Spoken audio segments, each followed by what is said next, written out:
আমরা জানি যে ইসলামিক ব্যাংক যেমন সবচেয়ে বড় ব্যাংক আমাদের, সেখানে বিদেশি বিনিয়োগকারী ছিল, ভালো ভালো বিনিয়োগকারী ছিল, কিন্তু তারা সব চলে গেছে, তারা বর্তমানে নাই এবং সেই শেয়ারগুলো একই মালিকানাধীনই ছিল এবং সেটা এখন সরকারের কাছে এটা অবরুদ্ধ অবস্থা আছে।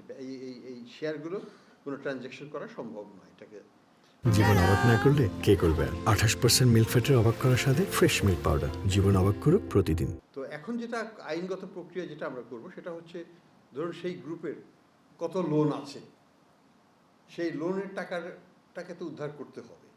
তো যদি আমরা অন্ততপক্ষে অর্ধেকও বা তার বেশি এখান থেকে তাদের জব্দ করা এই শেয়ার থেকে বের করতে পারি, তাহলে সেটা আমাদের কাজে লাগবে।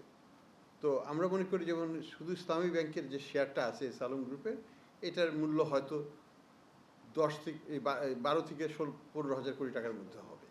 তো এই 12 থেকে 15,000 কোটি টাকা যদি আমরা ব্যাংককে ফেরত দিই, তাহলে ডিপোজিটার যাদের টাকা আত্মসাৎ করা হয়েছে তাদের সেই টাকাটা, ব্যাংকের তো ক্যাপিটাল শর্টফল হয়ে গেছে, ব্যাংকে ক্যাপিটাল নাই, ব্যাংকের নন পারফর্মিং অ্যাসেট অনেক বেশি, এই জায়গাগুলোতে তখন তারা একটা স্বস্তিজনক স্থানে নিয়ে যেতে পারবে, আমাদের ব্যাংকিং খাতটা ঘুরে দাঁড়াবে। এবং নতুন এই শেয়ারটাকে আমরা কী করবো? শেয়ারটাকে তো আমরা রাখবো, বাংলাদেশের সরকারেরও কোনো দরকার নেই এখানে হোল্ড করার, বাংলাদেশ ব্যাংকেরও করো, আমরা এটা একটা স্ট্র্যাটেজিক ইনভেস্টরের কাছে হস্তান্তর করব।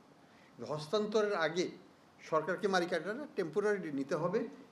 এই টেম্পোরারিলি মালিকানা নিয়ে সরকার তখন এটাকে হস্তান্তর করতে পারবে। আরেকজনের মালিকানায় থাকা অবস্থায় এটাকে হস্তান্তর করা যাবে না। সেই জন্য আইনানুগ ব্যবস্থাটা আমরা নিতে যাচ্ছি এবং এই যে অর্থ আসবে সেটাই আমরা নতুন বিনিয়োগকারীর কাছ থেকে যে অর্থটা পাওয়া যাবে সেটাই ফান্ডের থ্রুতে আবার সেই ব্যাংকের কাছে আমরা ট্রান্সফার করার প্ল্যান করব। এটাই হচ্ছে আমাদের কার্যক্রম।